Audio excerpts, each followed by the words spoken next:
ሰላም ጤና ይስጥልኝ ውድ የኮንዞም ቤተሰቦች እንዴት ናችሁ? የዛሬው ክላሳችን ተጀምሯል። የዛሬው ዝግጅታችን የሚሆነው በጥያቄያችሁ መሰረት ለኤግዚት ኤግዛም የሚያዘጋጀን ቪዲዮ ስራልን ባላችሁ መሰረት የ2017 ኢሲ ኢኮኖሚክስ ኤግዚት ኤግዛም ጥያቄዎችን ከዲቴይልድ ኤክስፕላኔሽን አንስራቸውን የምናይ ይሆናል ማለት ነው። ከናንተ የምፈልገው ነገር ደግሞ ሌሎች እንዲደርሳቸው ሼር ብታደርጉ ደስ ይለኛል። ላይክ ማድረግም እንዳይረሳ። ጥያቄ አስተያየት ካላችሁም እዚሁ ልጽፉልኝ ትችላላችሁ። ሶ በጥያቄያችሁ መሰረት አሁንም መልሼ ወደ እናንተ የማቀርብ ይሆናል። ሌላው ደግሞ ምንድነው ሁሉንም የኤግዚት ኤግዛም ከተጀመረ ጀምሮ ያሉትን ጥያቄዎች በሙሉ አንድ ባንድ እየሰራው ስለሆነ እንድሰራላችሁ በምትፈልጉት መልኩ እንድዘጋጅላችሁ አስተያየታችሁን ብታስቀምጡልኝ ደስ ይለኛል።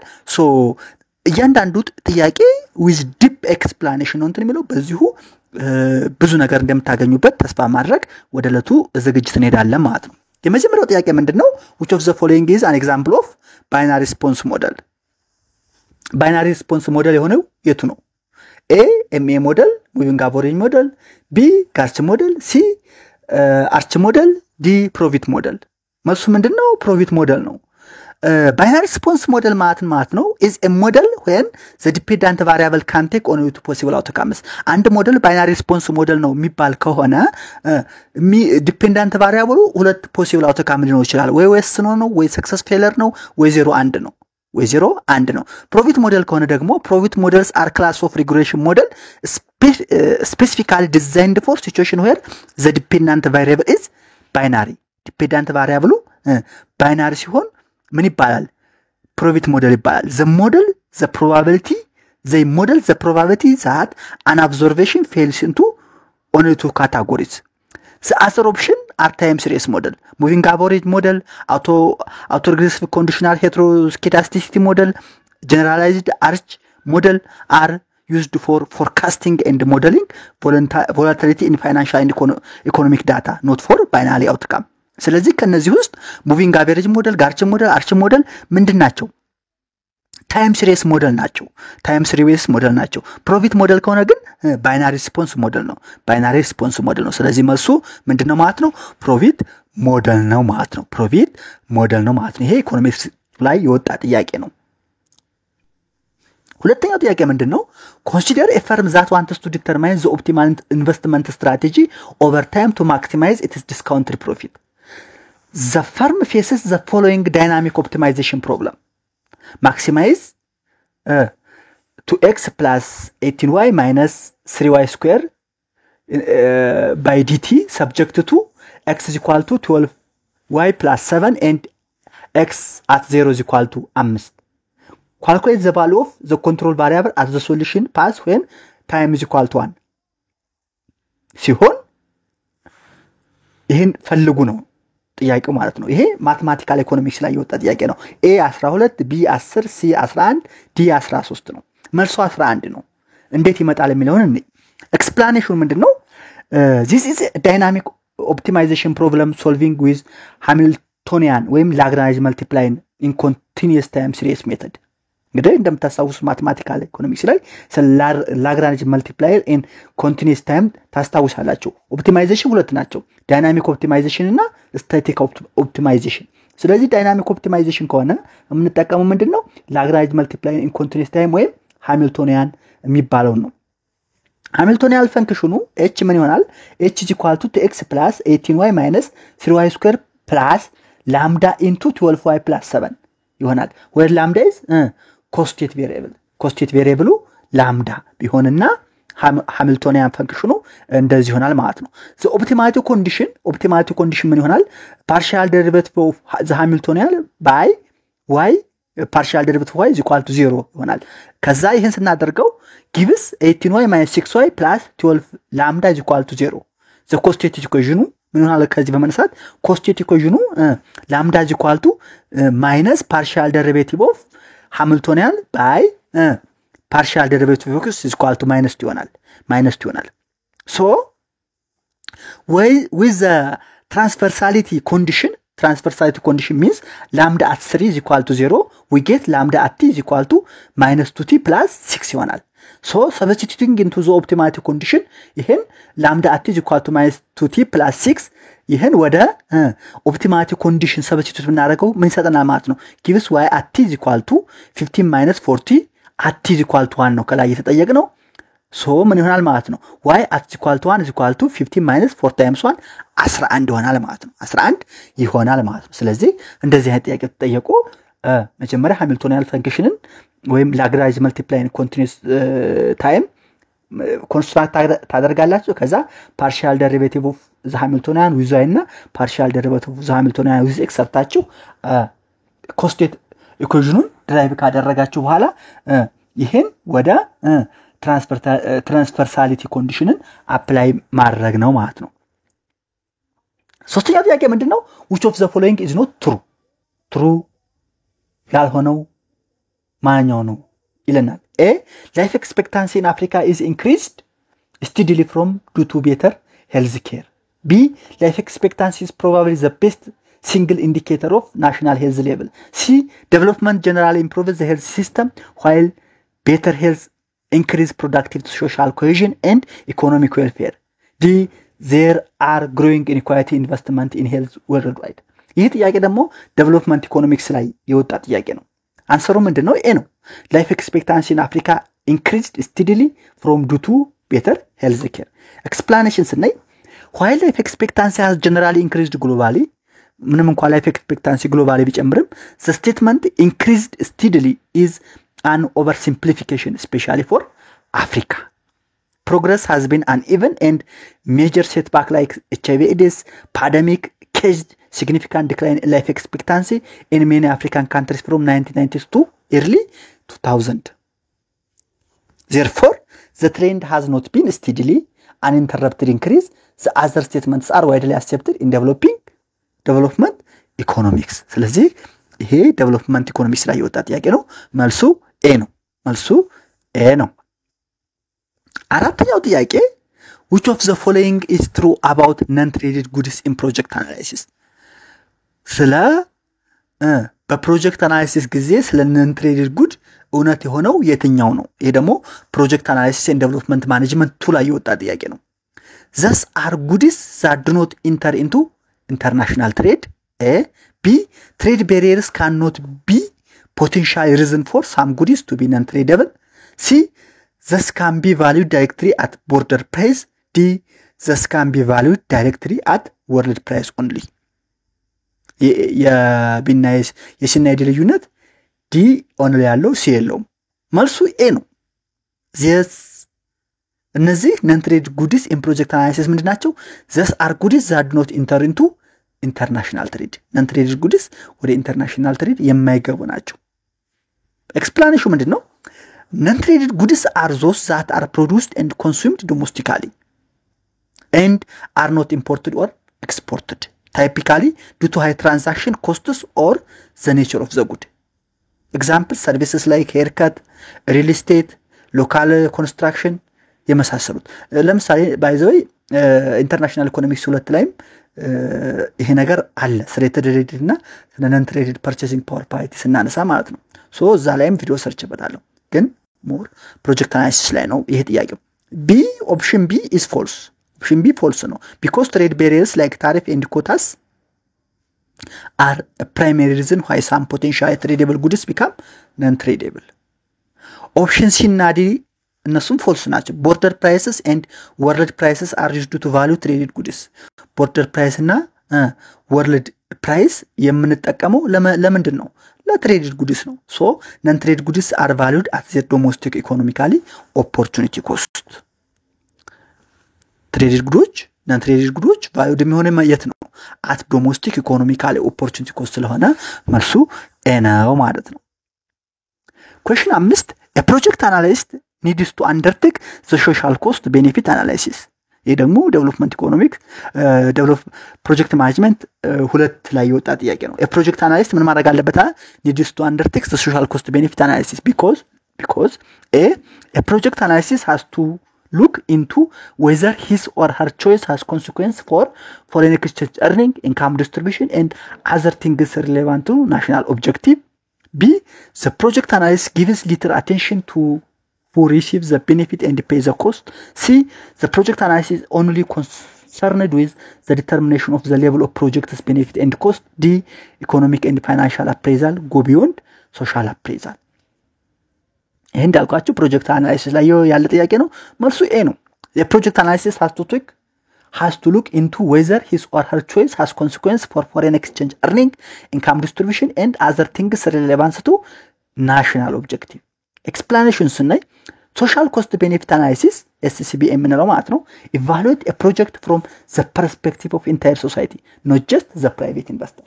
by the way SCB ስናነሳ social cost benefit analysis evaluate የሚደረገው from the perspective of the entire society ነው እንጂ ከፕራይቬት ሴክተሩ ጋር አንፃር አይደለም. So it considers externality, impact on income distribution, effects on saving and investment, and other social objective.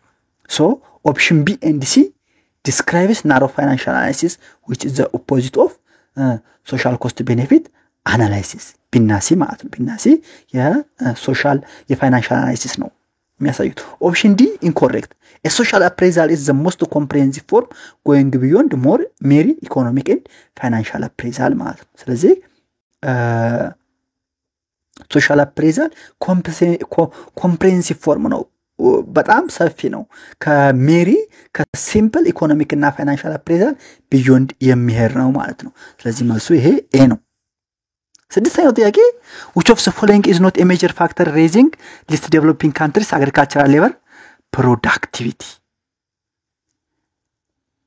የታዳጊ ሀገሮች የሊስት ዴቨሎፒንግ ካንትሪ agricultural labor productivity major factor ያልሆነው የቱ ነው? A, expanded market for agricultural output.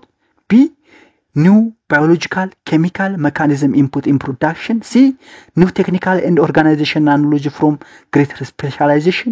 D, massive government intervention. ይሄ ሲምፕል ነው በጣም ባይዚ ጥያቄው። መልሱ ዲ ነው፣ massive government intervention ነው።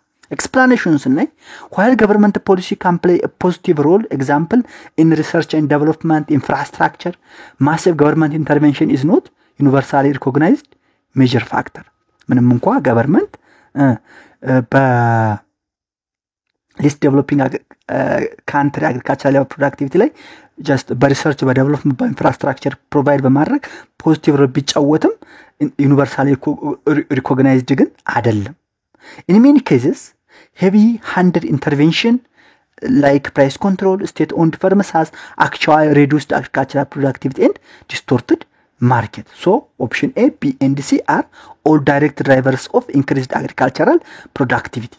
Larger market creates incentive for post production. New technology like high yield seed and fertilizer directly boost output per worker and better knowledge improve efficiency. ስለዚህ መልሱ ይሄ ዲ ነው ማለት ነው። ሰባተኛው ጥያቄ ስናይ the primary route of financial institution for moving funds from the lenders to the borrowers is referred to as. ይሄ በጣም ቀላል ጥያቄ ነው። ሞታር ኢኮኖሚክስ ላይ ይወጣ ነው። money transfer, A, B, cash accumulation, C, money laundering, D, financial intermediation. Financial intermediation ነው the transfer of funds from borrowers lenders to borrowers from surplus units to deficit units ያወራ ነው ማለት ነው። deficit units are borrowers and surplus units are lenders from savers to borrowers. Just explanations ስናይ financial intermediation is the core function of institutions like banks.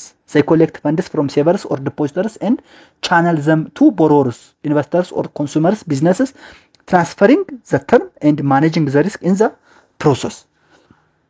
Money transfer is a service provided as part of intermediation but not the overarching concept. So cash accumulation is not a standard economic term for the process. Money laundering is ምንድነው? An illegal activity of disguising the origin of money. money laundering ሌላ ነው። ስለዚህ financial intermediation ነው። በጣም ቀላል ጥያቄ ነው። ስምንተኛው ጥያቄ ይሄ ደግሞ ኢኮኖሜትሪክስ ነው። ኢኮኖሜትሪክስ 1 ነው። ይሄ በጣም ቀላል ነው። in the equation y is equal to beta naught plus beta 1x plus u. beta naught and beta 1 respectively ምንድናቸው ነው ጥያቄው? A, slope parameter and intercept. B, dependent variable and intercept parameter. C, independent variable and slope parameter. D, intercept and slope parameter. ምን ብለናል ስንማር y is equal to alpha plus beta naught xi ብለን ፕላስ ዩአይ ብለን ነበር ወይን አልፋ እና ቤታ ምንድናቸው ፓራሜትር ናቸው ግን ፓራሜትር ናቸው ምንድነው ቤታ ነው ኢንተርሴፕት ናት ቤታዋን ስሎፕ ፓራሜትር ነች ስለዚህ ኢንተርሴፕት እና ስሎፕ ፓራሜትር አንሰር ዲ ነው ባይዘው በጣም ቀላል ጥያቄ ነው የተፈተኑት እውነት መቶ ራሱ አምታችሁ ማለት ትችላላችሁ እንት ጥያቄ explanation ስናይ in the standard linear regression model y is equal to beta naught plus beta 1 x plus u beta naught is the intercept means the value of y when x is 0 ሲሆን ማለት ነው beta 1 is the slope parameter the change in y for 1 to change in x ሲሆን ስለዚህ ይሄ በጣም ቀላል ጥያቄ ነው ዘጠነኛው ጥያቄ regarding long run average cost ይሄ ማይክሮ ኢኮኖሚክስ ዋላ የወጣ ጥያቄ ነው regarding long run average cost LAC the firm is operating as the decreasing part of the long run average cost LAC curve A B the firm is required to more than double the cost to produce double output C the firm is producing at the minimum point of long run average cost D the firm is required to less than double the cost to produce double output መልሱ ዲ ነው ይሄ the firm is required to less than double the cost to produce double output ማለት ነው explanation ምንድነው this question is about economics of scale by the way long run average cost economics of scale ጋር የተያያዘ ነው so if doubling output requires less than a doubling of cost doubling of output ከ doubling of cost ካነሰ the firm is experiencing economics of scale ማለት ነው so on the long run average cost ላይ ያለችው ኦ ከታች ነች on the long run average cost LAC curve this corresponds to downward sloping part ላይ ነው ማለት ነው አሁን ያልነው ኬዝ የሚኖረው downward sloping part ነው downward sloping part ደግሞ ኢኮኖሚክ ስኬል ያለበት ማለት ነው option A describes the same situation but less precisely M the same ነው ግን እንደ D more explanatory አይደለም option D is the definitive economic characteristic of economics of scale ማለት ነው question 10 question 10 the classical theory of money demand shows that ይሄ ሞኔታሪ ኢኮኖሚክስ ነው ወይም ደግሞ ማክሮ ኢኮኖሚክስ ዋንጋም ይገናኛል ኮለቱም ነው ግን ይሄ ሞር ወደ ሞኔታሪ ኢኮኖሚክስ ነው ማክሮ ላይ ዋንም the same shit አለ The classical theory of money demand shows that the size of the velocity of money does not indicate the fraction of nominal income that people hold money for transaction purpose. Money demand is a function of interest rate. The quantity of money demanded is a constant function of nominal income. The quantity of money demanded remains constant where prices change. መልሱ ሲ ነው the quantity of money demand is a constant function of nominal income ነው explanation ምንድነው መጀመሪያ the classical theory of money እናስታውስ Irving Fisher classical quantity theory of money is based on the equation of exchange MV is equal to PI money times velocity is equal to income times price ማለት ነው where M money supply ነው V velocity of ነው P price level ነው and Y ምንድነው output ነው a key assumption is that velocity is constant determined by institutional factor rearranging ስናደርገው the demand for money MD is ምን ይሆናል KPY ይሆናል K ምንድነው 1 over V ነው is a constant this means money demand is proportional to nominal income when PY ጋር proportional ነው ማለት ነው option B ግን Keynesian idea ነው option B Keynesian idea ነው money demand is a function of interest rate የኬኒስ idea ነው option D ደግሞ false ነው if price double and nominal income double the quantity of money demanded will also double according to this theory ማለት ነው ስለዚህ መልሱ the quantity of money demand is constant function of nominal income ነው ማለት ነው ለዛሬ ባይዘው ያዘጋጁላችሁ እነዚህን 10 ጥያቄዎች ነው ለምን ብትሉኝ አስተያየታችሁ ስለምፈልግ ነው ይሄ አቀራረብ ተመችቷችሁ አልተመቻችሁ የሚሉን በኮሜንታችሁ ማወቅ ስለምፈልግ ነው ድምጽ ይኖር አይኖረው ድምጽ ማትፈልጉ ከሆነ ዝም ብያ without ድምጽ መጫን ይችላልው በድምጽ ከፈለጋችሁ ደግሞ እስኪ አሳውቁኝ ሶ በድምጽ ተጫኑን ደግሞ ከፈለጋችሁ ድምጹ ሚውት አድርጋችሁ በእናንተ በራሳችሁ የፓውዝ ያደርጋችሁ መስራት ማንበብ መለማመድ ትችላላችሁ ካልኩሌሽኑን የዛሬው ለሰን በዚህ እናጠናቃለን በቀጣይ በሌላ ርዕስ እንገናኛለን ክሊር በሆነ መልኩ ነው ማዘጋጅላችሁ በእርግጠኝነት እንደምትጠቀሙበት ተስፋ አድርጋለሁ እንዳልኳችሁ ከእናንተ ግን የምፈልገው ነገር ሼር አድርጉልኝ በቃ እንዴ ሸር አድርጉልኝ፣ ላይክ አድርጉት ቪዲዮ ሌሎች ይድረስ እና በቃ እናንተ ጥሩ ውጤት እንድታመጡ ነው ፈልገው። የዛሬውን በዚሁ እናጠናቃለን። እስከዛ ድረስ ሰላም ሁኑ። ቻው